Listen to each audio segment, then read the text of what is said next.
Maison Margiela is dressing K-pop idols now. Blackpink Jennie's latest looks raise questions about the cult brand's strategy. Paparazzi shots of a double-breasted herringbone coat layered over a sweater with elbow patches, tabi loafers on her feet, and a keychain with the distinctive four-stitch motif attached to the belt loops of a pair of oversized jeans.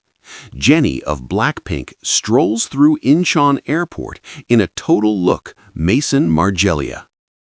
The final blow came, and it did not go unnoticed, at the 40th Golden Disc Awards in Taipei.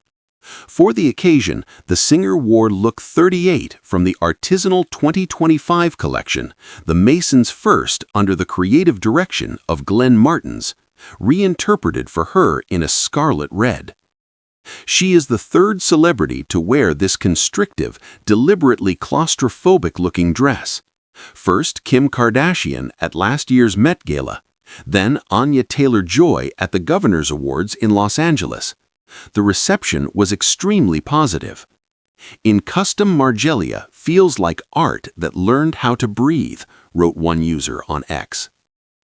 Jennie's off-duty style is the result of the work of Sam Wolf, an Australian stylist behind many of her tour looks, as well as Doechie's highly acclaimed ones. During the Tokyo stop of Blackpink's current tour, the singer wore a custom-made Maison Margiela look featuring red micro shorts and a leather jacket, a crystal-embellished top from the SS26 collection, and patent leather high tabi boots. Fans reacted with overwhelming enthusiasm, with comments ranging from "I have no words to describe how much Sam Wolf's styling enhanced Jennie's beauty and aura," to "Thank you for working with Jennie. I truly hope we'll see her at the Met Gala and at Chanel fashion shows in the future."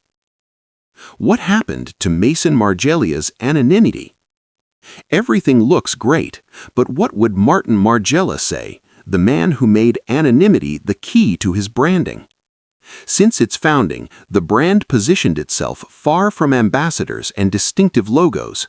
Its guiding principle was always silence.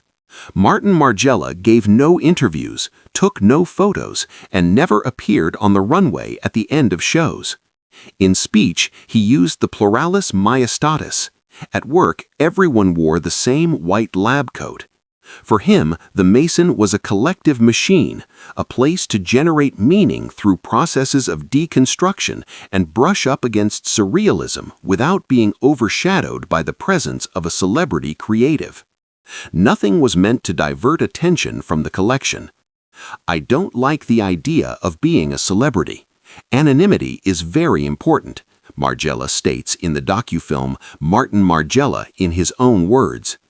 He founded a brand and then deliberately chose to remove himself from it.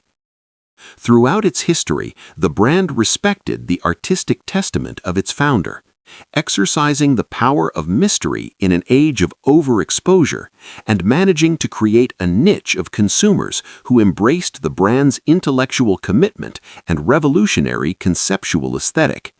It has always been a brand for a few, by design. The problematic nature of this approach only emerges today, almost 35 years later. Preserving secrecy while winning over modern consumers is undeniably challenging. The Maison's approach to social media has always been cautious, far from influencer marketing and focused on craftsmanship, product storytelling, and behind-the-scenes narratives. A tendency that is now beginning to waver, and not necessarily by the brand's choice. In 2023, a young woman told a story on TikTok about the theft of her Toggy shoes by a Tinder date. According to Google Trends, that same week the shoe's popularity saw a 143% spike. This kind of unintentional fame is perhaps the most emblematic case of how the brand has both lost and consolidated control over its symbols. The tabi went viral not because they were promoted, but because they were narrated, inserted into an absurd story far removed from the language of conceptual fashion. They turned into an immediately recognizable object, meme-ready and desirable precisely because of their eccentricity. The object stopped belonging exclusively to the Maison and entered the collective imagination, showing how today pop is not necessarily the result of a marketing strategy, but often the side effect of a loss of symbolic authority. Shortly after, Miley Cyrus became the brand's first official ambassador, a clean break with the past, yet not a denial of its heritage. Miley Cyrus is not a silent muse or a neutral face. She is a celebrity carrying a baggage of experiences, scandals, and public metamorphoses. The ambassador does not become a vehicle for simplification, but a narrative device through which the brand accepts complexity as integral part of contemporary visibility. The Jennie-Kim Maison Margiela pairing. Within this transition, Jennie seems to occupy a position of balance. Unlike other celebrity dressing operations, her relationship with Maison Margiela does not translate to a taming of the brand, but to a form of measured and coherent exposure. Jennie does not wear Margiela to make it ironic, nor does she aesthetically adapt it to bend it to her will. She adopts it as a language, even in off-duty contexts, without narrative overstructures.